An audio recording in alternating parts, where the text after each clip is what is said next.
자, 오늘 제목이 뭐예요? 형통의 사람. 형통의 사람. 형통의 사람. 그런데 여러분, 오늘 본문이 좀 길긴 했는데 형통이라는 단어가 2번 나와요. 몇 절 몇 절 나온지 혹시 기억하실까요? 22장 11절과 22장 13절이에요. 찾으셨나요? 네. 우리 11절 한번 읽어볼까요? 22장입니다. 시작. 이제 내 아들아, 여호와께서 너와 함께 계시기를 원하며 내가 형통하여 여호와께서 내게 대하여 말씀하신 대로 내 하나님 여호와의 성전을 건축하며. 네, 여기서 말하는 형통은 무엇을 하기 위한 형통이에요? 그렇죠. 솔로몬이 순탄하게 무엇을 완공할 수 있도록 성전을 세울 수 있도록 하는 형통이죠. 그러면 13절에 있는 형통은 뭐예요? 읽어볼까요? 시작. 그때 내가 만일 여호와께서 모세를 통하여 이스라엘에게 명하신 모든 일과 의를 상하면 형통하니 마음으로 담대하게 그러하지 말고 놀라지 말지어다. 네, 그러면 13절에 있는 형통은 무엇을 위해서 간구하는 형통이에요?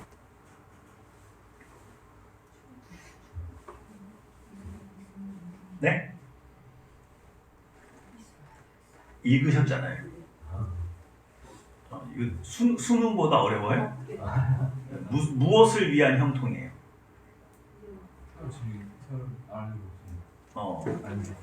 이스라엘 백성을 잘 다스릴 수 있는 형통이에요. 이해가 되시죠? 그러니까 11절과 13절에 형통이라는 단어가 2번 나오기는 하지만 첫 번째 형통은 여호와의 성전을 짓는 형통이고, 두 번째는 솔로몬의 원래 본래 직분이 뭐예요? 왕이잖아요. 그러니까 나라를 잘 다스릴 수 있는 형통을 구하고 있습니다. 이해가 되시죠? 근데요, 이게 영적으로요 되게 의미가 있어요. 오늘 그걸 좀 배워보려고 하는 겁니다.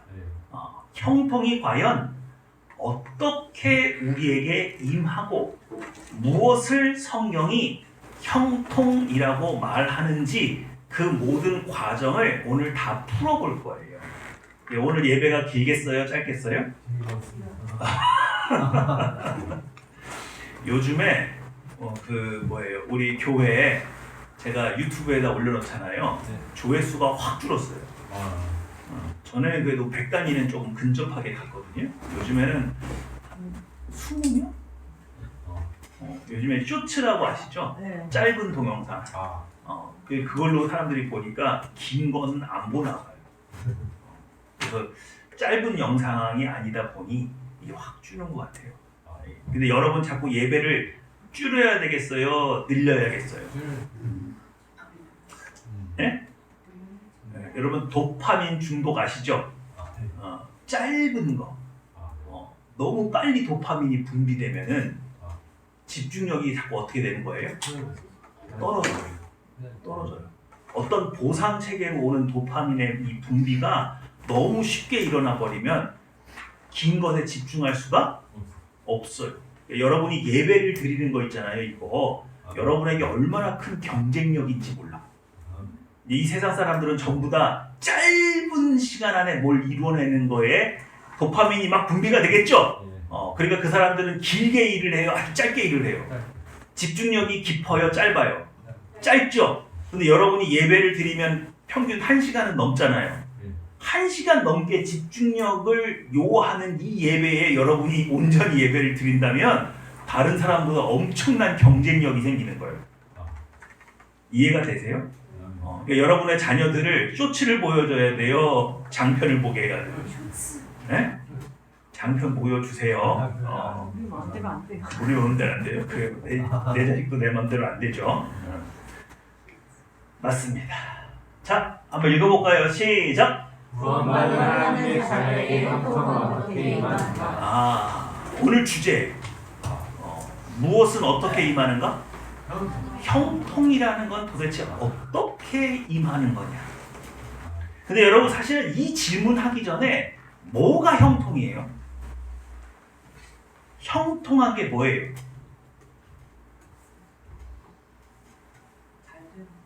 잘 되는 거. 그러니까 잘 되는 것에 대한 잘 되는 것이 형통이라고 하는 규정은 우리 동양적인 해석이에요, 성경적인 해석이에요.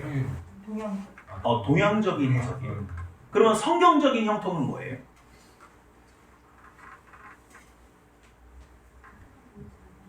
잘 되는 건 아니에요? 네? 그럼 여러분은 형통하고 싶어요? 안 하고 싶어요? 왜 하고 싶잖아. 그죠? 그럼 기독교적인 형통은 뭐예요? 하늘의 뜻이 하늘의 뜻이 이루어집니다. 땅에 이루어지는 게 형통이에요? 이건 별로 다 와닿지가 않는데. 부족함이 없는 거? 형통은 부족함이 없는 거구나. 근데 그것도 맞죠. 왜? 솔로몬이 지금 성전을 짓는데 형통하게 해달라고 그랬으니까 일손도 부족하지 않고 또 물질도 부족하지 않고, 그죠? 지혜와 능력도 부족하지 않아야 순탄하게 이게 일이 갈 거잖아요. 그것도 뭐 틀린 말은 아니겠네요. 그렇죠? 근데 이게 제가 이런 질문들을 자꾸 왜 드리냐면, 여러분 우리가 성경 말씀을 묵상하거나 큐티할 때 자꾸 내가 기존에 알고 있는 상식 수준에서 단어를 이해해서 그걸로 해석을 해버리면요, 동양 철학이 나와버려요. 정말 하나님이 성경을 통해서 우리에게 보여주시고자 하는 그것을 이해하기보다는 내가 알고 있는 상식 수준에서 식상한 해석이 나와버리는 거예요. 그러면 그 말씀 가지고 나를 개혁할 수 있어요, 없어요? 이게 안 된다니까요. 우리 지난주에 되게 중요한 말씀 나눴죠? 사랑이 왜 제일이에요? 여러분, 우리가 지금까지 창세기를 읽으면서 하나님께서 아담과 하와를 창조하신 이유가 에덴 동산의 청지기 삼으시라고 그랬어요? 고작 겨우. 그리고 하나님이 일손이 모자라서 아담과 하와를 일꾼으로 만드셨어요? 이제 그렇게 이해를 해버리면 여러분이 죄인 된 자리에서 이게 회복이 돼도 결국 여러분은 하나님의 뭐밖에 안 되는 거예요? 일꾼밖에 안 되는 거예요. 일꾼밖에 안 되는 거예요. 맞아요? 또 하나 있어요. 여러분 그렇게 이해하잖아요. 하나님을요 만홀히 여기는 거예요. 왜 만홀히 여기는지 한번 생각해 볼까요? 여러분이 어떤 에덴 동산이라고 하는 여러분이 뭐 지킬 만한 땅이 있다고 칩시다. 그걸 내가 갖고 있어요. 내가 거기에 일꾼이 필요해요. 그럼 여러분이 거기에 일꾼을 여러분이 창조적으로 만들어 수 있어요. 그러면 그 어떤 피조된 그 누군가가 24시간 노동하게 만들겠어요? 하루에 한 8시간, 9시간만 노동하고 나머지는 놀게 만들겠어요? 네? 여러분이 그렇잖아요. 일꾼이 필요하다면요. 그러면 여러분 24시간 일하게 만들 거잖아요. 우리도 로봇 어떻게 만들어요? 24시간 일만 하게 만들지 로봇한테 자율권을 주고 하루에 8시간만 노동하고 나머지는 놀아. 그래요? 우리도 그렇게 안 해요. 근데 하나님께서 사람을 만드시고 24시간 노동하게 만드셨어요? 그럼 우리 다 죽어요. 맞아요, 틀려요? 그러니까 하나님은요 우리를 일꾼으로 부르신 게 아니에요. 그런 수준으로 자꾸 성경을 이해를 해버리면 여러분의 인생관이 안 바뀌는 거예요. 믿으십니까? 그래서 하나님은 여러분을 왜 창조하셨어요? 사랑하라고. 당신은 뭘 받기 위해 태어난 사람? 사랑받기 위해 태어났고 사랑하기 위해 태어났고 사랑을 이루라고 삶을 주셨다. 믿으시죠? 하나님께서 생육하고 번성해서 땅에 뭐 하라고? 충만하라고 말을 했잖아요. 그러면 에덴 동산 언젠가 나와야 될 거 아닙니까? 에덴 동산에 청지기로 삼았다면 에덴 동산 못 나오죠? 나올 수 있어요? 그래서 성경에 무슨 말씀이 중요해요? 사람이 남자와 여자가 한 몸을 이루면 부모 곁을 떠난대. 이해가 되세요? 그러니까 아담과 하와가 아직 에덴 동산 안에 있다는 얘기는 뭘 아직 덜 배웠어요? 사랑을 누구로부터? 아버지 하나님께로부터 완전히 사랑을 습득하지 못했기 때문에 에덴 동산을 떠나지 못하고 있었던 거예요. 이해가 되십니까? 그러니까 아담과 하와가 사랑이 완전하면 그들도 뭐 할 수 있어요? 떠나요. 드디어 에덴 동산을 떠나요. 그래서 뭐 해요? 생육하고 번성해서 땅에 충만하게 되는 거예요. 그러니까 에덴 동산의 청지기 정도로 이해하시면 안 된다. 믿으십니까? 네. 다시 한번요. 교회에 믿음이 없어요. 그럼 구원받을 사람이 없겠죠? 근데 교회에 소망이 없어요. 그러면 성도들이 어떻게 돼요? 인내하고 시련과 이런 고난을 넘기지를 못해요. 다 거기서 무너져요. 근데 사랑이 없으면 어떻게 돼요? 아무것도 아니래. 아무것도 아니래. 자기를 불사르는데 내어줄지라도 뭐가 없으면, 사랑이 없으면 아무것도 아니래요. 하나님 앞에 아무런 의미가 없는 존재가 된대요. 우리의 정체성 자체가 사라진대요. 그래서 지난 시간에 말씀드렸습니다. 하나님이 만드신 피조물 중에 하나님처럼 사랑으로 존재하는 건 누구밖에 없다고요? 사람밖에 없다고요. 하나님의 형상, 하나님은 사랑이시잖아요. 하나님처럼 사랑으로 존재할 수 있는 건 이 모든 피조물 중에 누구밖에 없어요? 사람밖에 없어요. 사람밖에 없어요. 믿으십니까? 네. 그러니까 여러분이 여기서 아무리 열심히 복음 전하고 아무리 헌신하고 아무리 봉사할지라도 여러분 안에 하나님의 사랑이 그 모든 것을 작동시킨 게 아니라면 아무 의미가 없어요. 왜요?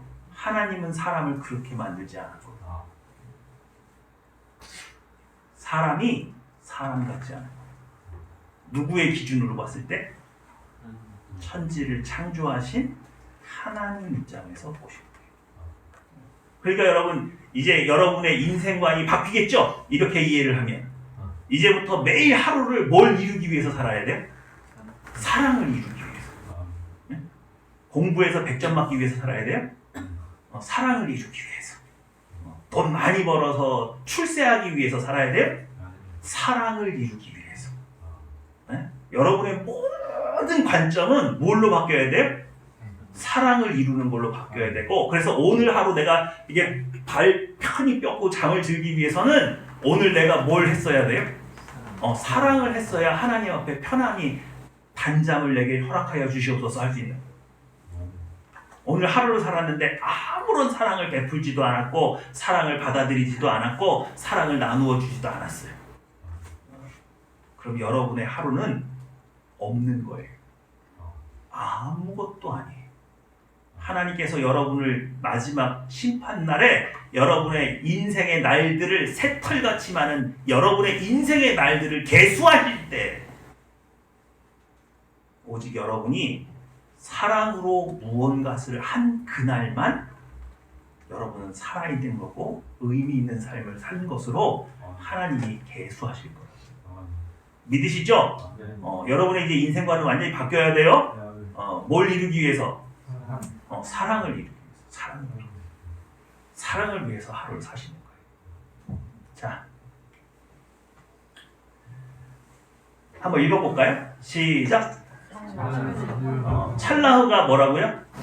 형통. 이제 여러분 요거 단어가 히브리어로 어렵긴 하고 좀 안 와닿긴 한데 외워봅시다. 뭐라고요? 찰라흐. 찰라흐. 뜻 한번 읽어볼까요? 시작. 임하다. 영원한 사람에게 드리다. 건너다. 건너다. 형탈하다. 생명하다. 앞으로 나아가다. 건설하다. 네.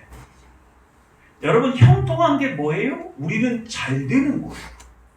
그죠? 근데 그런 의미가 여기에 있어요, 없어요? 있어요. 4번에 보니까 번성하다, 발전하다 이렇게 돼 있잖아요. 그러니까 하나님께서 생육하고 번성하라 그랬으니까 사람에게 무엇을 명하신 거예요? 형통을 명하신 거예요. 근데 이 단어에서 우리가 한 가지 힌트를 얻어야 돼요.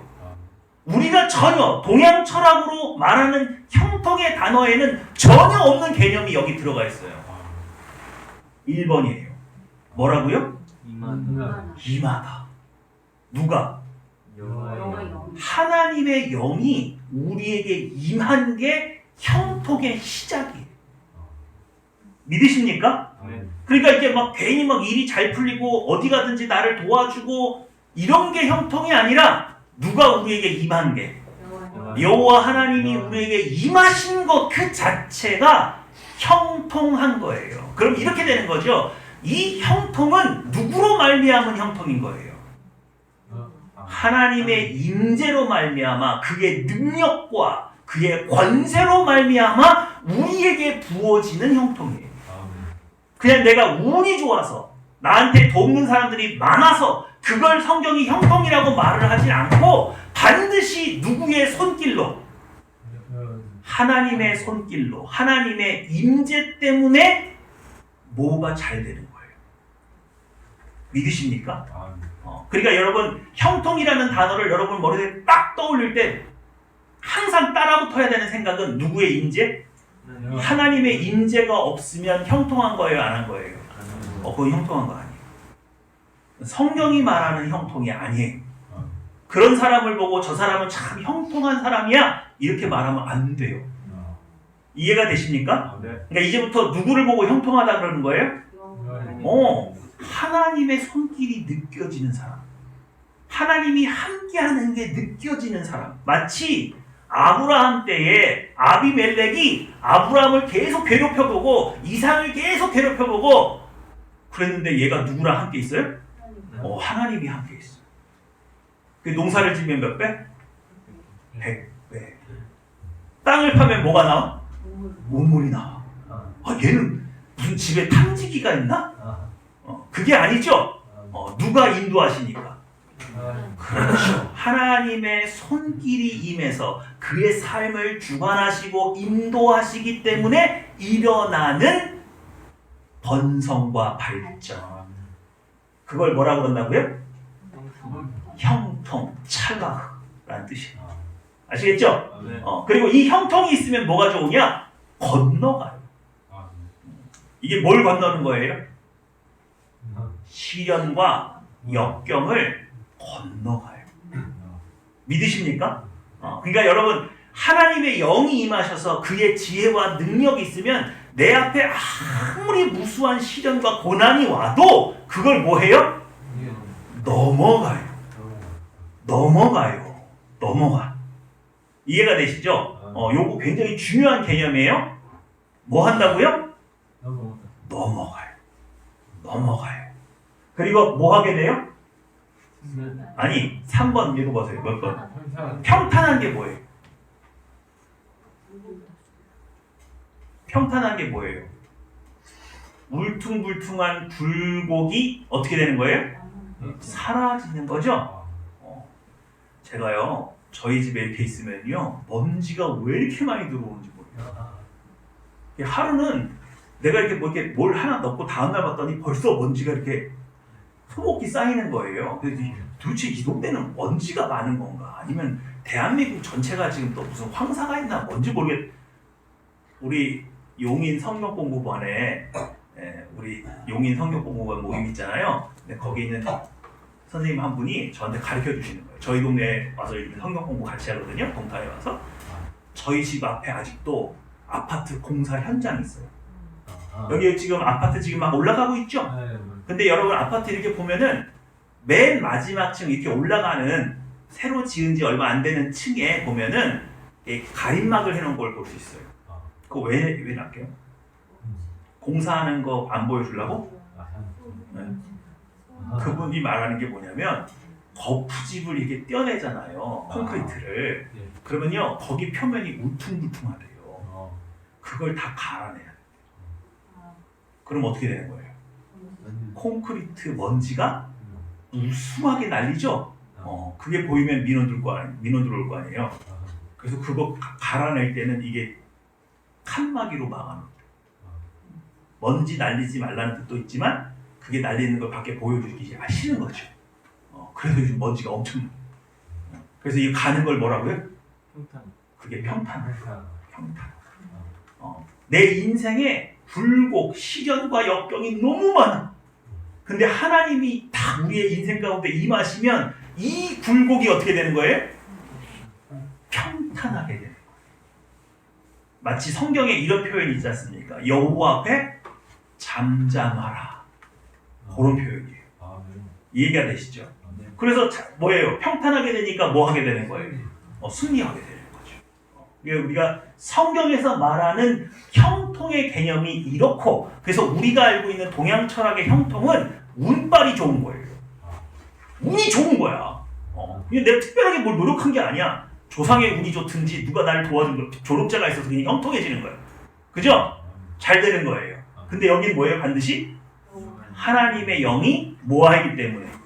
임하시기 때문에 일어나는 일이에요. 그걸 형통이라고 말한다, 성경은. 자, 그 형통의 구조를 좀 우리가 봐야 되는데 시편 1편이에요. 여러분 시편 1편 한번 찾아볼게요. 이거 금요기도회 때 잠깐 했던 건데 너무 중요해서.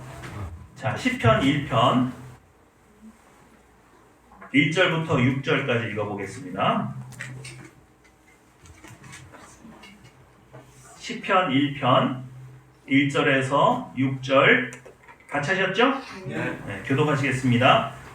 복 있는 사람은 악인들의 꾀를 따르지 아니하며 죄인들의 길에 서지 아니하며 오만한 자들의 자리에 앉지 아니하고 오직 여호와의 율법을 즐거워하여 그의 율법을 주여 묵상하는도다. 그는 시냇가에 심은 나무가 철을 따라 열매를 맺으며 그 잎사귀가 마르지 아니함 같으니 그가 하는 모든 일이 다 형통하리로다.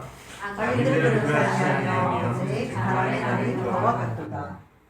그러므로 악인들은 심판을 견디지 못하며 죄인들이 의인들의 모임에 들지 못하리로다. 무릇 의인들의 길은 여호와께서 인정하시나 악인들의 길은 망하리로다. 네. 시편 1편을 보니까 형통이라는 단어가 나와요, 안 나와요? 나오죠? 네. 우리 3절이죠? 3절 다시 한번 여러분 이미지를 여러분 좀 그려보세요. 시편 1편 3절 시작. 시냇가에 심은 나무가 철을 따라 열매를 맺으며 그 잎새가 마르지 아니함 같으니 그가 하는 모든 일이 다 형통하리로다. 연주자매, 만약에 시편 1편을 여러분 그림으로 그린다면 어떻게 그릴까요?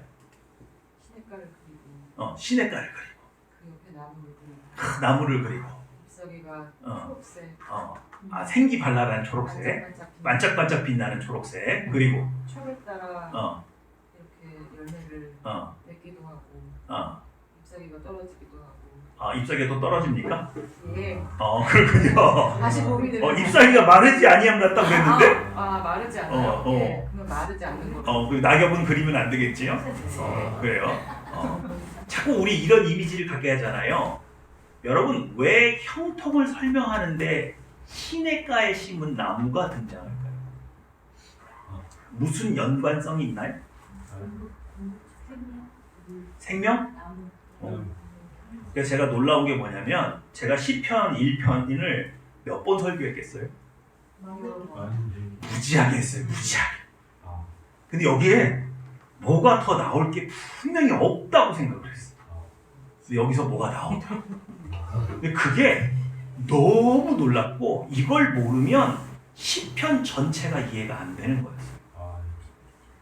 오늘 되게 중요한 내용이죠? 네. 자, 봅시다. 여러분 키아진 구조로 하니까 A, B, C예요.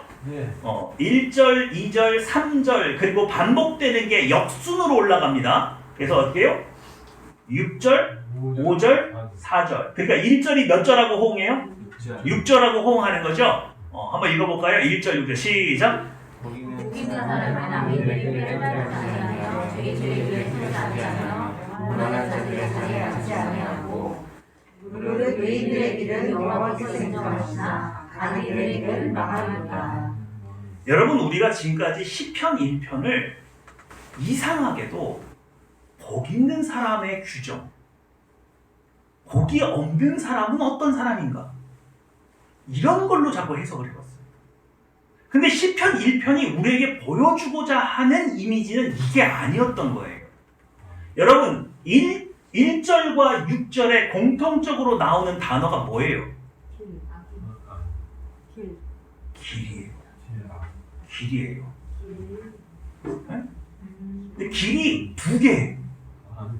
의인의 길이 있고 또 누구의 길이 있어요? 악인의 길이 있어요. 길이 있다는 거예요. 그러면 뭐가 복이에요? 의인의 길이 복된 거죠? 그리고 이 길은 뭘 의미합니까? 왜 그걸 의인의 길로 표현했어요? 왜 시각화한 이미지가 길이에요? 아까 형통함을 뭘로 표현했어요? 시냇 물로 표현했죠? 지금 시편 1편이 우리에게 보여주는 이 시각화되고 있는 이 이미지들이 형통이라는 단어를 설명하기 위해서 하나님께서 여러분에게 보여주는 이미지들이에요. 나중에 이 이미지들이 어떻게 조합이 되는지는 우리가 좀 이따 볼 건데, 이런 구조로 돼 있다는, 오늘 다 짱을 맞춰보진 않을 거예요. 그건 의미가 있진 않아요. 이 내용 우리가 이해하기 어려운 시가 아니니까. 자, 그럼 뭐가 숨겨져 있냐? 여러분, 시편 1편에 나타난 형통의 특징이 있는데, 첫 번째는 뭐냐면 복이라는 단어예요. 복이라는 단어예요. 복이라는 단어가 에셀이에요. 뭐라고요? 에셀이에요. 근데 이 단어가 야샤르에서 유래가 됐어요. 뭐에서 유래가 됐다고요? 아샤르. 이해가 되세요? 근데 아샤르의 의미가 뭔지를 볼까요? 1번 시작. 2번, 3번. 아샤르의 의미가 뭐예요? 그러니까 복된 사람은 어떤 사람이에요? 원어의 이 아샤르의 의미에서 에쉐르가 나왔잖아요. 그러니까 하나님 성경이 말하는 복은 어떤 사람이 복된 사람이에요? 가는 길이 올바른 길, 고든 길이에요. 그 길을 걷는 사람이 복된 사람이에요. 또 중요한 특징이 뭔 줄 아세요? 계속 앞으로 나아가요. 그 자리에 머물러 있지 않고 계속해서 그 길을 따라 걸어가요. 어떤 길을? 고든 길, 평탄한 길을. 이해가 되십니까? 네. 그리고 뭐예요? 인도함을 받는 게 복이에요. 그러니까 내 앞에 곧고 옳은 길이 있을 뿐만 아니라 나는 그 길을 끊임없이 장애가 없이 앞으로 뭐 할 수 있는데? 나아갈 수 있는데, 내가 그렇게 할 수 있는 건 누군가가 나를 뭐 해주기 때문이에요? 인도해주기 때문에. 다시 말해서 이 고든 길에서 벗어나지 않는 거예요. 그게 뭐예요? 복된 사람이에요. 이해가 되십니까? 그러니까 우리가 알고 있는 복의 개념하고 동양 철학에서 말하는 복의 개념하고 같아요? 틀려요? 전혀 달라요. 성경이 말하고 싶은 건 이거예요. 우리에게 이렇게 말하는 거예요.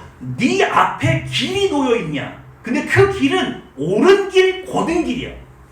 그리고 나는 그 길에서 멈추지 않고 계속 앞으로 나아가고 있냐는 거예요. 이해가 되세요? 그리고 그 길을 누군가가 나를 뭐 해주고 있어요?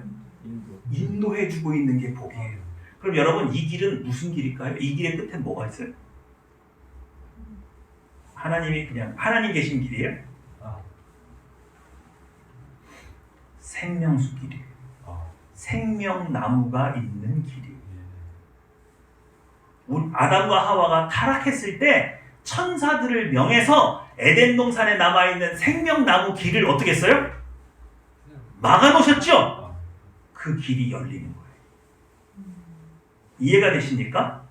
그러니까 하나님이 인간에게 베풀어 주신, 타락한 인류에게 베풀어 주신 가장 복된 길은 생명나무로 향하는 생명길이에요. 그걸 의미하는 거예요. 이해가 되시죠? 자, 넘어갑시다. 그러면 죄인이 뭐냐? 여러분, 죄인이 뭐예요? 핫타인데 어디서 유래했다고요? 죄인은 핫타인데 핫타라는 단어에서 유래가 됐대요. 핫타의 의미를 읽어볼까요? 시작.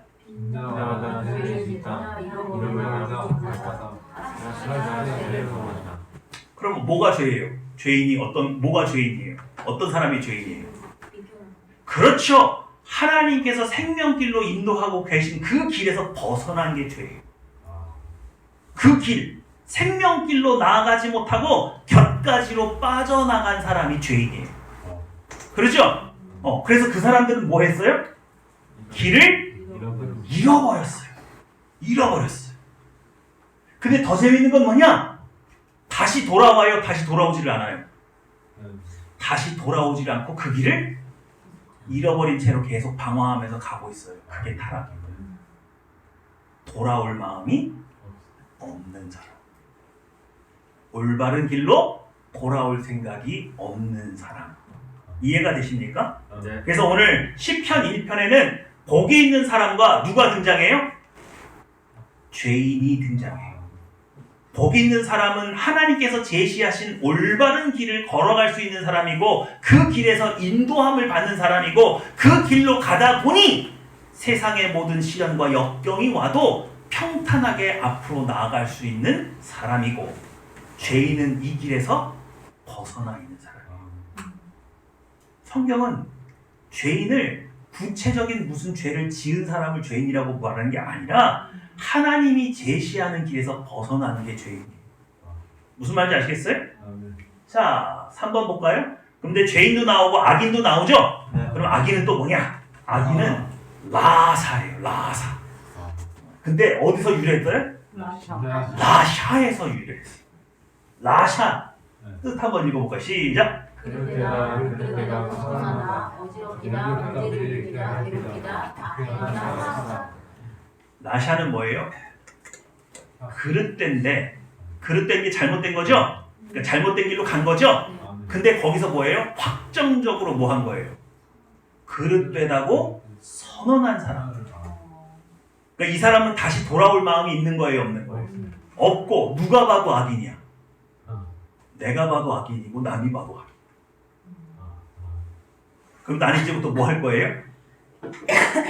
죄악을 저지를 거죠. 그러기로 작정한 사람. 죄인은 길에서 벗어난 사람인데 악인은 이제 아예 선언을 하고 그렇게 살기로 작정한 사람이에요. 무슨 말인지 아시겠어요? 차이가 좀 있죠? 그래서 계속해서 어지럽히고 문제를 일으키고 남을 괴롭혀요. 이 사람은 악행을 하는 것이 자기의 업이에요. 본질이 바뀐 거죠. 그게 뭐예요? 라샤예요. 라샤. 무슨 말인지 아시겠죠? 재밌어요? 나만 재밌나? 제가 뭘로 밤샜는지 아시겠죠?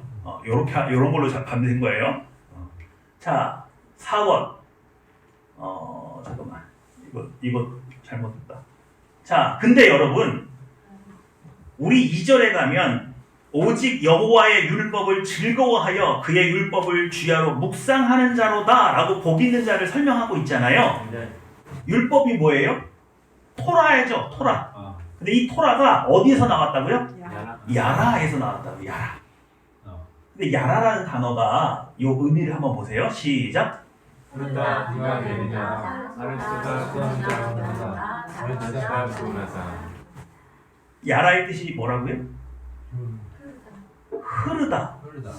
비가 내리다. 그죠? 화를 쏟아, 던지다, 겨누다, 가르치다, 교훈하다. 여러분 1번은 알겠어요. 그죠? 근데 2번, 3번은 너무 뚱딴지 같지 않아요? 비가 이렇게 흐르는 거하고 활 쏘는 거하고 무슨 연관이 있어요? 근데 이게 연관성이 있다는 거예요. 여러분 히브리어는요 대부분 의성어나 의태어예요.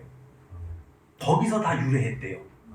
그러니까 지금 이게 뭐예요? 물이 흘러가는 모습인 거죠. 거기에서 무슨 단어가 나온 거예요? 야라가 나온 거예요. 야라가 물이 이렇게 흐르면 무슨 소리가 나요? 우리는 시냇물 흐르면 무슨 소리 나요? 졸졸졸졸졸이잖아요. 여기는 야라야라야라야라야라 이렇게 흘러가는 거야. 그렇게 들으면 그렇게 들려. 그렇지 않아요? 시원자매 나 궁금해서 그러는데 미국 사람들 졸졸졸이라는 의태어가 있어요? 물이 어떻게 흘러가? 모르겠어? 영어 좀 한다는 분들한테 다 물어봤는데 그거 다 모르시더라고. 나도 궁금해 되게. 미국 애들은 우리는 졸졸졸졸이라고 하는데 걔네들은 뭐라 그럴까? 근데 모르겠어요. 근데 어쨌든 히브리 사람들은 어떻게 흘러가는 거야? 야라야라야라야라 흘러가는 거예요. 근데 이 흐르다라는 의미가 어떤 목적성이 없이 마구잡이로 이렇게 흘러가는 모습이 아니고 반드시 물이 세게 흐르면 지향성이 있어요, 없어요? 방향성이 생겨요. 그 활을 쏘는 게 왜 그렇게 하는 거예요? 활이 흘러가는 거예요. 어떤 방향을 향해서 우리는 날아가는 거잖아요. 근데 히브리 사람들의 머릿속에는 이게 흘러가는 거예요. 이해가 되세요? 그러니까 활을 쏘다, 던지다, 겨누다 이런 뜻이 있는 거예요. 그러니까 방향성이 있는 흐름이에요. 무작위로 아무데나 흘러가는 거를 흐른다고 말하는 게 아니라 일정한 방향성이 있는 거예요. 이해가 되십니까? 네. 자, 그리고 방향성이 있기 때문에 사람들을 어디로 끌고 가요? 물이 흘러가는 방향으로 끌고 가죠? 그걸 뭐라고 해요? 가르친다고요. 어디로 흘러가야 될지를 가르쳐 주는 거예요. 그게 뭐예요? 토라예요. 토라. 율법이에요. 율법은 우리로 하여금 흘러가게 만드는 거예요. 어떤 목적성을 가지고 방향성을 가지고 한 방향으로 가도록 만드는 거예요. 그러면서 가야 할 길과 가지 말아야 할 길을 가르쳐주고 교훈하는 게 뭐예요? 율법이라는 거. 이해가 되시죠? 네. 그러니까 여러분, 왜 뚱딴지 같이 복 있는 사람 얘기하고 있는데 율법이 나왔는데 갑자기 시냇물이 나오는지를 아시겠어요? 왜 여호와의 율법을 묵상하는 사람을 표현할 때 시냇물에 이게 흘러가는 시냇물에 연관지었는지 아시겠냐는 말이에요. 토라가 어디에서 나왔기 때문에 흘러가는 물소리, 물의 흐름을 갖고 있잖아요. 그러니까 시냇가는 뭐하고 같은 거예요? 토라하고 같은 개념인 거예요. 이해가 되시죠? 자, 읽어볼까요? 1번, 2번, 3번 시작! 시냇물의 시편의 편이 실천의 처음이니 시냇물은 강으로 번역할 수 있어. 네, 여러분 우리가 이거 제가 볼 때는 이걸 번역을 시냇물이라고 하면 안 될 것 같아요. 이건 강이에요. 이 단어는요, 강으로 번역할 수 있는 단어예요. 제가 왜 강력하게 강이라고 주장하는지는 나중에 들어보면 알아요. 여러분, 그러니까 여러분 이제 시편 그는 시냇가에 심은 나무가 이렇게 되는데 여러분 이제부터는 뭐라고 생각해야 된다고요? 강이에요, 강. 여러분 시냇물은 우리의 발목만 적시죠? 그죠? 근데 강은요? 허리? 허리까지 오는 걸 강이라 그래? 한강에 안 빠져봤어요? 한강이 얼마나 커요? 얼마나 깊어요? 죽잖아, 사람 빠지면은. 그죠?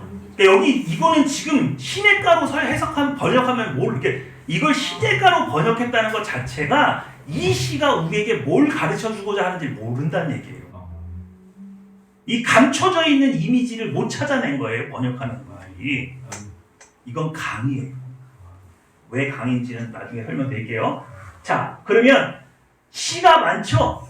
시편에 총 몇 개예요, 시가? 그렇죠. 150개나 되잖아요. 근데 150개나 되는 시의 맨 머리에 이 시가 와 있는 이유는 뭐예요? 왜 서두에 와 있어요? 여러분 시편 1편은요, 하나님 앞에 죄인이 형통을 회복한 사람들이 부르는 노래예요. 무슨 말인지 아시겠어요? 이게 1편이 된 이유는 그 150편이나 되는 시 중에 시편 1편이 맨 앞에 나와 있는 이유는 죄인인 인간이 하나님의 인재로 말미암아 형통함을 회복한 사람들이 부른 노래라서 그래요. 그러니까 시편 1편에는요, 모든 고난과 역경이 평탄해진 과정들이 보이는 거예요. 그리고 항상 누구를 뵈러 올라가요? 여호와 하나님이 계신 성전을 향해 가면서 부르는 노래가 바로 시편이에요. 이해가 되십니까? 그러니까 시편 전체가 우리에게 뭘 보여주고 싶어 하는 거예요? 형통한 사람들이 어떻게 살아가는지를 보여주고 싶어요. 내 곤고한 인생 가운데 하나님이 오셔서 어떻게 나를 형통하게 하셨는지를 노래한 시가 다 시편인 거예요. 그래서 시편 1편이 이 시예요. 이해가 되시죠? 이 첫 관문이 엄청 중요한 거예요. 우리가 지금 시편 1편의 가치를 모르고 시를 읽다 보니까 시편이 뭘 얘기해 주는지를 몰랐던 거죠. 자, 여러분 저쪽 그림 뭐예요? 에덴 동산이죠? 에덴 동산에는 뭐가 있어요? 생명나무가 있고 또 뭐가 있어요? 그리고 저 배경으로 뭐가 안 보여요? 강이 몇 개나 돼요? 4개나 되는 강이 있는 거예요. 저 4개나 되는 저 강이 뭘 상징한다고요? 형통함을 상징하고 있는 거예요. 믿으십니까? 뭘 상징한다고요? 저 강이 형통함을 표현하고 있는 거예요. 눈에 보이는 형통함. 실제로 형통함은 누구의 임재로 임하는 건데, 하나님의 임재로 우리 내면에 생기는 건데, 그것은 영적인 거잖아요. 그래서 물질 세계에 보여준 게 뭐냐? 강이에요. 잘 보세요. 대한민국 수도가 왜 서울에 있어요? 무슨 강이 있어서? 한강이 있어서잖아요. 4대 문명이 다 어디서 나와요? 강을 끼고 있잖아요. 강이 형통함의 상징이에요. 믿으십니까? 그런데 아담과 하와가 타락해서 에덴 동산을 떠났을 때에는 강을 만났어요? 강을 잃어버렸어요? 강을 잃어버린 거예요. 형통함이 사라진 거예요. 하나님의 임재에서 벗어나 있는 거예요. 이해가 되십니까? 그런데 이사야서에 보니까 하나님의 성전에서 물이 쫄쫄쫄쫄 흘러나오죠? 지금 이게 성전에서 물이 흘러나오는 거예요. 근데 점점 어떻게 돼요? 굵기가 굵어지잖아요. 그래서 이사야 선지자가 환상 중에 보니까 처음에 에스겔이구나. 저 왜 이렇게 흥분해가지고 죄송합니다. 여기 자꾸 보니까 선지자의 발목을 잠겨요. 근데 계속 가니까 깊어져서 어디 가요? 이제 무릎 오죠? 그 다음에 어디 가요? 허리 와요. 그 다음에 완전히 잠기게 될 만한 강을 이루어요. 그게 뭐냐? 형통을 잃어버린 인류가, 죄인이 형통을 다시 회복하는 모습이에요. 그럼 여러분 보세요. 에덴 동산에 있는 이 강은 4개나 돼요. 사방으로 흘러요. 그러니까 아담이 어딜 가도 뭐해요? 형통하죠? 근데 이 죄인이 형통을 회복하는 과정은 처음에는 어디만 적셔요? 발목, 그 다음에 무릎, 그 다음에 허리, 그 다음에 완전히 잠기게 되는 형통을 막고. 그러니까 우리가 죄를 회복하고 하나님께로 돌아오면 형통의 길이 한 번에 열리는 거예요? 단계가 좀 있는 거예요? 단계가 좀 있어요. 근데 왜 이게 잠길 정도로 돼요?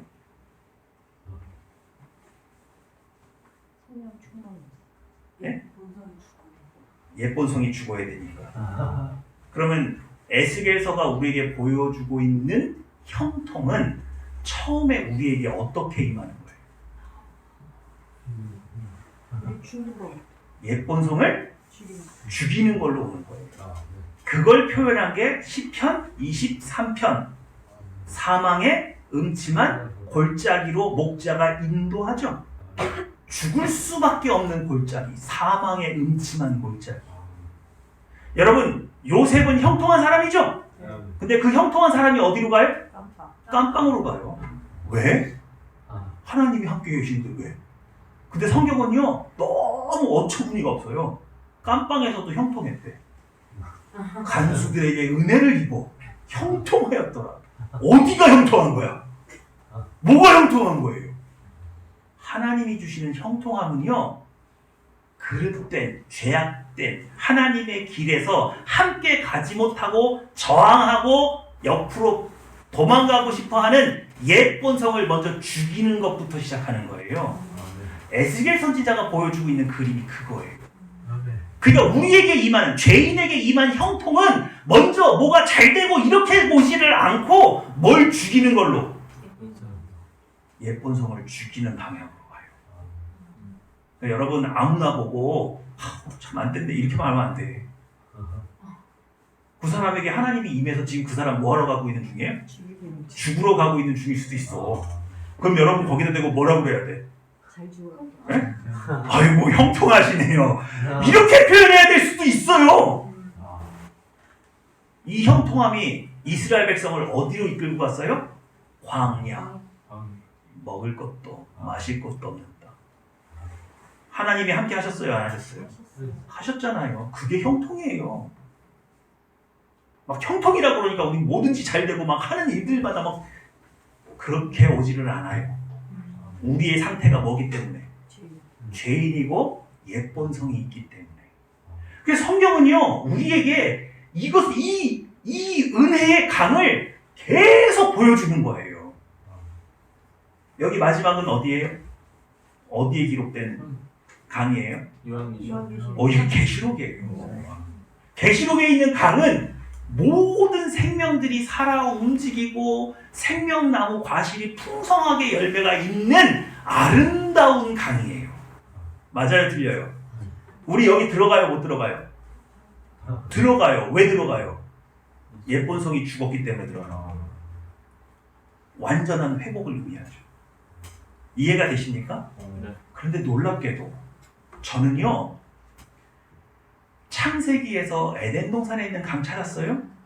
에스겔서에서 성전에서 나오는 강 찾았어요? 요한계시록에 있는 강을 찾았어요? 그런데 이 강이 어디에도 있더라? 시편 1편에도 있더라. 이해가 되십니까? 그래서 이 시편을 읽다 보면 억울한 일, 답답한 일, 시련당한 일, 고난당한 일 있어요, 없어요? 있잖아요. 근데 그 사람들이 그런 일을 당할 때마다 누구 앞에 나가요? 하나님 여호와 앞에 나가요. 여호와 하나님의 성전을 향해서 나가요. 그게 뭐예요? 형통함을 얻는 거예요. 말씀이 야라야라야라야라 흘러요. 거기에 내가 빠져 있는 거예요. 그러면 그 말씀이 나를 가야 될 길로 인도해 줘요. 그런데 내 안에 있는 옛 본성이 살아있으면 그 길을 가요? 앞으로 나가요? 못 나가고 저항해요.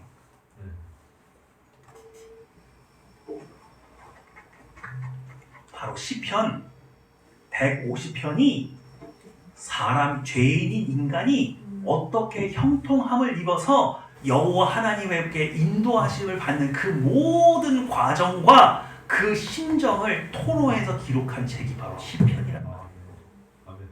이해가 되세요? 이제 시편이 굉장히 달라 보이죠. 시편에 막 울부짖는 소리, 억울하니까 막 쟤들 막 다 죽여주세요, 뭐 이런 얘기 있잖아요, 성경에. 예? 그런 일들 봤을 때 그들이 계속 어디를 향해 가고 있다고요? 성전을 향해 가고 있다. 그러니 여러분, 하나님의 참된 형통을 다윗이 세우고 있는 이스라엘이라는 나라 가운데 그 형통을 가지고 오려고 하니까 뭘 먼저 세워야 되겠어요? 성전을 세워야 되죠. 그죠? 그래서 다윗이 성전을 세우기 위해서 엄청나게 많은 걸 준비했죠? 그런데도 모자 부족할까봐 솔로몬 보고 너는 거기다 더 해라. 그죠? 그리고 이 성전을 짓는 일이 형통하게 이루어지기를 간구하죠.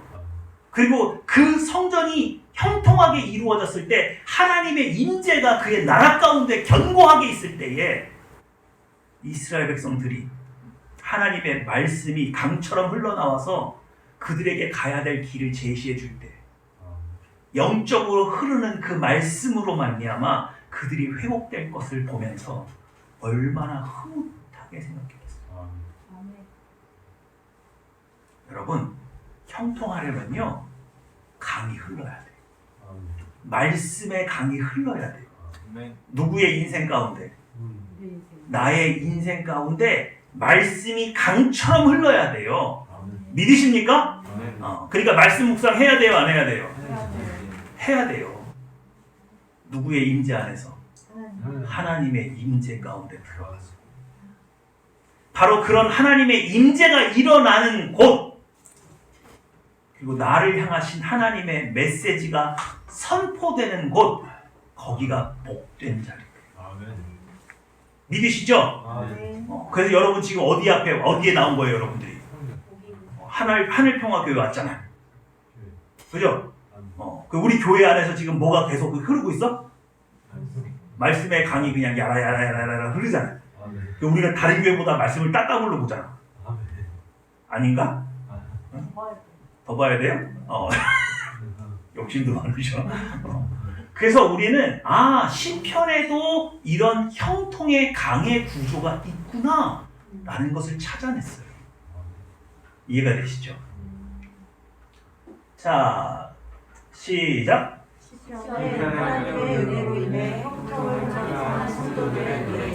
자, 그런데 보니까 아까 2절에 오직 여호와의 율법을 뭐하여? 즐거워하여 주야로 뭐하는 자? 묵상한다 그랬잖아요. 즐거워하다. 헤페츠인데 하마르에서 유래했는데요. 부글부글 끓어오르는 거예요. 네? 이게 무슨 얘기냐면 겉에서 끓는 게 아니라 속 안에서 부글부글 끓어서 얼굴로 나타나는 거예요. 즐거움이 뭐라고요? 내면에서부터 시작하는 거라고. 그러니까 이 즐거움은 누구의 임재로부터 온 거예요. 그냥 내가 말씀을 읽어서가 아니라 내 안에 계신 성령 하나님의 임재로 말미암아 말씀으로 인도함을 받으면서 나오는 기쁨이에요. 이해가 되시죠? 네. 또 묵상하다가 하간데요. 시작.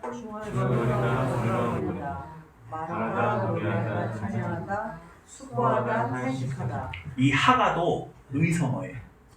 계속 우리는 사람들이 우리가 말하고 있으면 뭐라 그래요?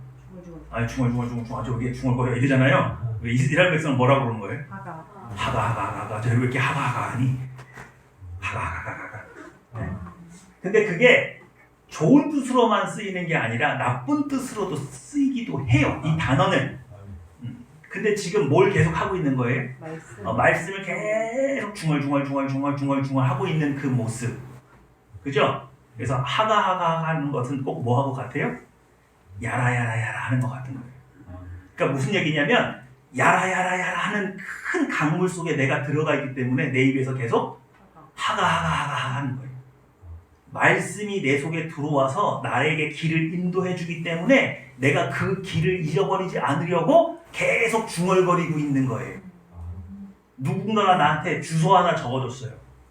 근데 그걸 내가 길을 찾아가려니까 이 주소를 외워야 돼요, 안 외워야 돼요? 외워야 되죠? 그 모습이에요. 하가.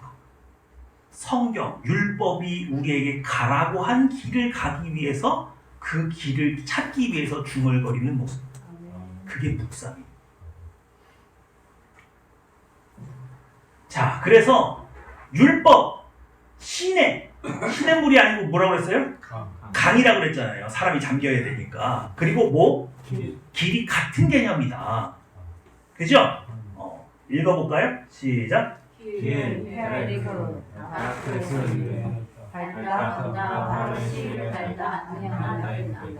자, 여기서도 뭐가 나와요? 활이 나오죠? 계속해서 같은 단어의 의미를 이어받고 있죠?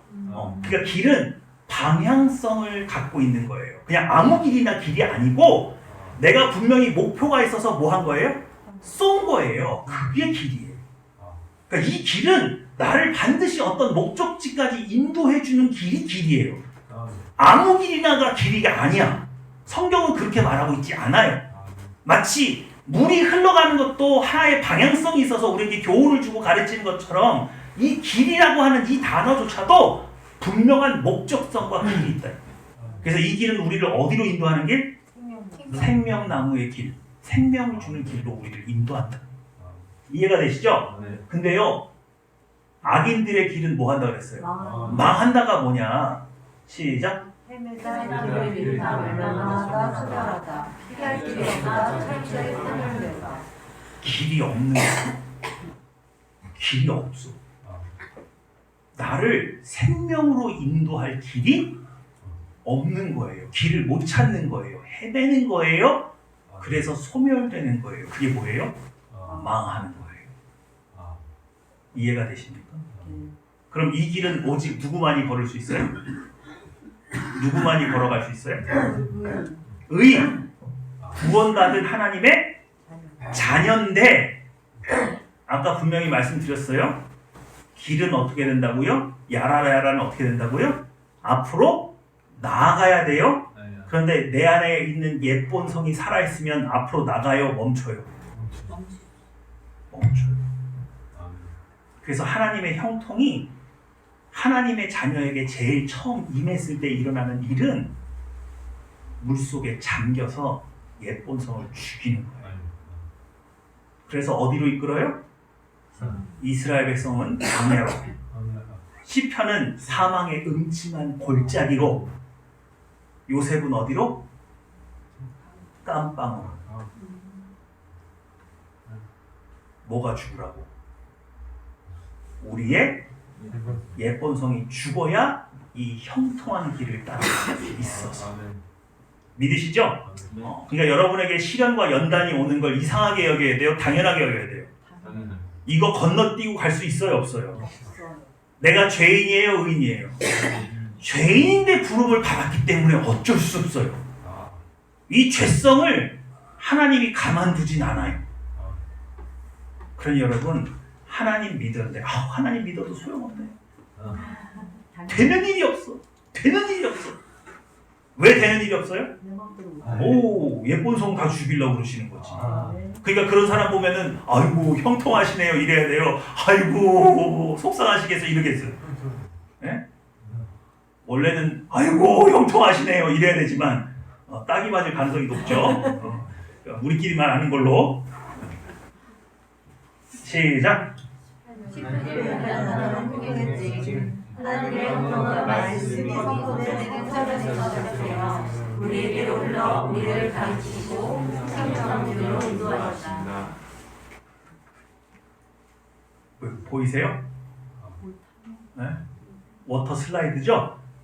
네? 워터 슬라이드에 딱 몸을 맡기면 내 몸은 내가 이제 통제가 돼요, 안 돼요? 안 되죠? 그 속도와 스피드를 내가 어떻게 할 수는 없어요. 그런데 워터 슬라이드는요, 길이에요, 길. 그죠? 그래서 튜브가 뭐냐면 믿음이야. 믿음을 가지고 이 워터 슬라이드에다가 몸을 맡겨야 돼. 그러면 이 워터 슬라이드는 우리를 어디로 인도해요? 생명수 나무가를 확 인도한단 말이에요. 그걸 막 가는 이거를 워터 슬라이드 재밌어요? 짜증나요? 재밌잖아. 그러니까 여러분 형통한 사람들은 다 어떻게 해? 인생의 막 역경을 뭐 할 줄 알아야 돼? 즐겨야 돼. 저런 사람 확 신나잖아요 막. 근데 우리 다 어떻게 하고 다녀요? 하나님 믿어도 소용없네. 그러니까 하나님 믿어도 소용없네 이 얘기 나온다는 얘기는 뭐가 안 죽었어야지? 옛 본성이 안 죽어서 이해를 못하는 거예요. 우리 안에 있는 육체의 본성은 영적인 일을 전혀 이해 못해요. 여러분들이 옛 본성이 죽고 나야 이게 즐거워져요. 야 신난다. 이번에는 어떤 내 안에 감춰져 있는 죄악된 모습이 떨어져 나갈까. 이 시련과 고난을 통해서 하나님이 나를 어떻게 더 다듬으실까. 그리고 이 끝에는 얼마나 많은 복이 나를 기다리고 있을까. 즐기는 거예요. 네. 믿으십니까? 네. 시작. 나를 믿는 자는 성경에 있는 것 같이 그 배에서 생수의 강이 흘러나오는 것이니 이는 그를 믿는 자들이 받을 성령을 가리켜 말씀하시니라. 예수께서 아직 영광을 받지 아니하셨으므로 성령이 아직 그들에게 계시지 아니하시다. 형통이라는 단어의 1번 뜻이 뭐라고요? 임재라고요. 임하신다고요. 맞습니까? 여러분에게 성령이 임하셨나요? 그럼 여러분은 형통한 사람의 시작점에 서 있고 복된 사람의 범주 안에 들어갔어요. 그런데 문제는 이 성령께서 우리 안에 임하시면 마치 예수님이 성전 안에 들어가시면서 돈 파는 거, 가축 파는 걸 뒤로 엎듯이 우리 인생에게 오셔서 하나님의 형통이 우리 안에 완전히 쏟아져 나올 수 있게끔 뒤집어 엎어요. 죄악던 건 그냥 내버려 두질 않아요. 우리 안에 있는 예쁜 성을 가만두지 않아요. 그래서 처음에는 죽을 것 같아요. 뭘 것 같아요? 죽을 것 같아요. 되는 일이 있어요, 없어요? 되는 일이 한 개도 없어. 그럼 그때 확 죽어야 돼요? 살려달라고 해야 돼요? 아니 죽으려고 데리고 왔는데 거기서 안 죽고 버티면 어떡해요? 네? 뭐 해야지? 죽어야지. 뭐가? 예쁜 성으로 사는 모든 관점과 예쁜 성의 본성을 죽여야죠. 그러면 형통한 길이 열려요. 분명히 열립니다. 이미 성령 하나님이 여러분 안에 계신 것을 여러분이 깨달으신 모든 사람이 복된 사람이고 형통은 이미 시작되었으나 그 길은요 앞으로 나가야만 되는 길이에요. 주저하지 마시고 두려워하지 마시고 이러다 내 인생이 끝나는 거 아닌가, 잘못된 거 아니요. 이 길에 들어선 사람 중에 계속해서 하나님을 믿고 믿음으로 나아간 사람 중에 망한 사람은 아무도 없어요. 믿으십니까? 그냥 야라야라야라 부어주시는 그 말씀에 나를 그냥 맡기세요. 그리고 흘러가세요. 그러면 세본성의 숨이 튀어요. 그리고 하나님의 일들이 이해가 되기 시작해요. 전에는 예본성 때문에 이해를 못했던 일들이 세본성은 이해를 해요. 그 길을 따라서 하나님의 지혜와 능력과 권세가 여러분에게 임하고 하나님의 인도하심으로 말미암아 때를 따라서 열매 맺게 되신다는 사실을 여러분 이 과정을 이해하시고 즐기시는 날이 왔으면 좋겠어요. 마지막입니다. 시작. 여호와께서 요셉과 함께 하시고 그에게 인자를 더하사 간사에게 은혜를 받게 하시매 간사의 옥중 죄수를 다 요셉의 손에 맡김으로 그 재반 상물을 요셉이 처리하고 간사는 그의 손에 맡긴 것을 무엇인지 살펴보지 아니하였으니 이는 여호와께서 요셉과 함께 하심이라. 여호와께서 그를 범사에 형통하게 하셨더라. 우리가 요셉을 볼 때 요셉의 옛 본성은 뭐가 있을까요? 뭐가 남았을까요? 왜 굳이 깜빵까지 내려보내셨을까요? 제가 연구한 게 맞는지 모르겠어요. 근데 여러분 인생이요 내 안에 있는 옛 본성이요 마지막 죽기까지 붙들고 있다가 꽥 하고 죽는 게 뭔 줄 아세요? 자존심.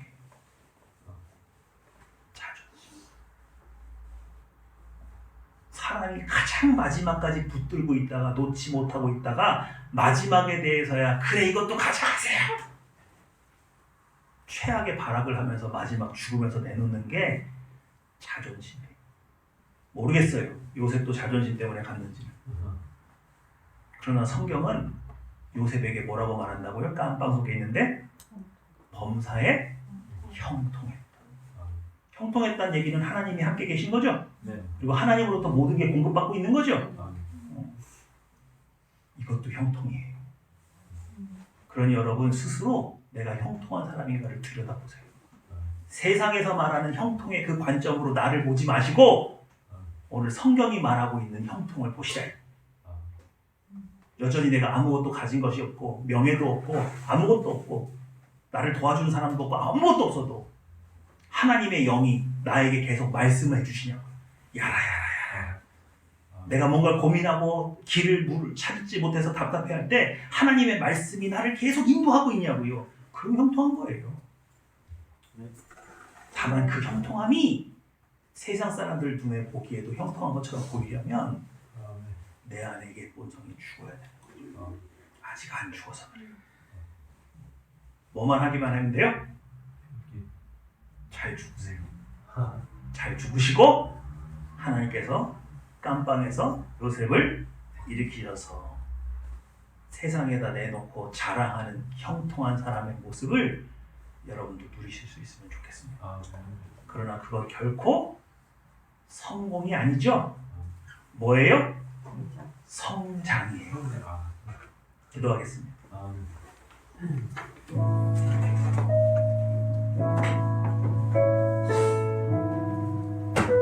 하나님의 말씀이 선포되는 자리를 사모하십시오.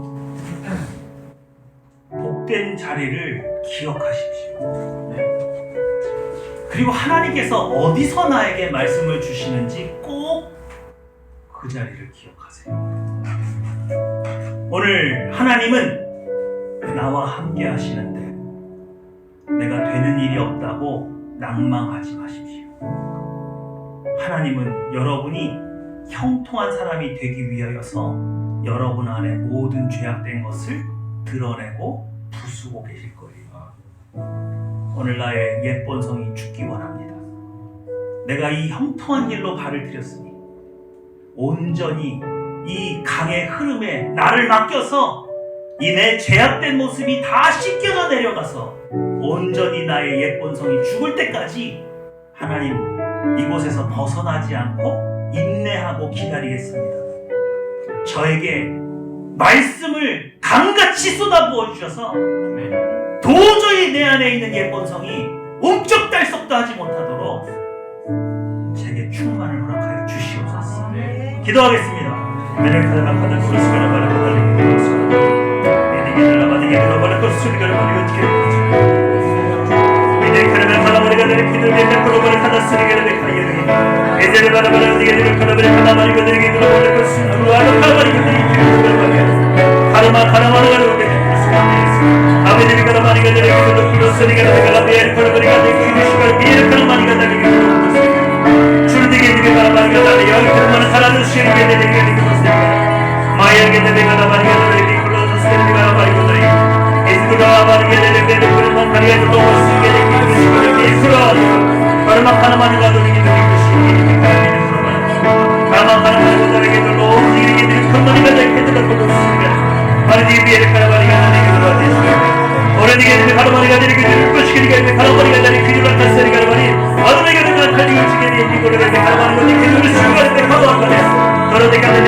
하나님의 자녀는 결코 망하지 않습니다.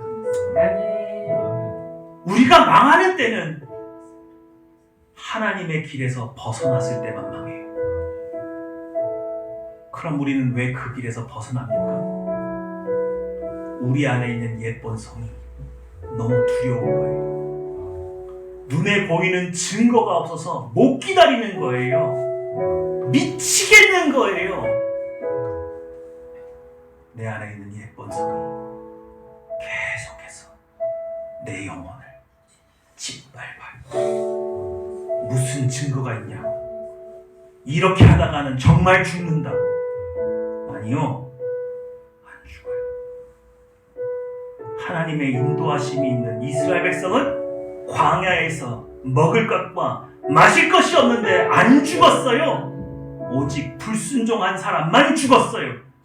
그러므로 오늘 내 안에 나를 미치게 만드는 이 두려움과 염려, 근심을 그냥 내버려 두지 마시고, 하나님, 제가 이 길에서 벗어나지 않습니다. 그러니 제가 갈 길을 갈 수 있도록 내 안에 있는 염려, 근심, 걱정, 불안, 두려움을 죽여주세요. 자유케 해주시옵소서. 새 본성으로 살 수 있는 은혜를 허락하여 주시옵소서. 기도하시고 간구하시고 기다리세요. 오늘 하나님 앞에 다시 한번 이 길에서 벗어나지 않도록 저를 붙잡아 달라. 성령 충만을 간구하는 시간 갖기 원합니다. 기도하시겠습니다.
사랑과 인자가 충만하신 아버지 하나님, 감사합니다.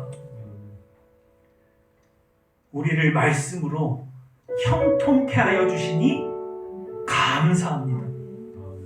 매주 새로운 말씀을 우리에게 흘려보내 주시고, 우리로 하여금 그 길에서 벗어나지 않도록 우리를 지켜주시고 보호해 주시니 참으로 감사합니다. 다만 우리 안에 있는 예쁜 성 때문에 두려워서 나가지 못하는 성도들이 있습니까? 두려워서 이 길에서 벗어난 이가 있습니까? 돌아오게 하시고 앞으로 나아갈 수 있는 성령 충만을 허락하여 주시옵소서. 오직 이 길을 따라 생명수 나무 앞에서 주님과 함께 지극한 복을 누리기까지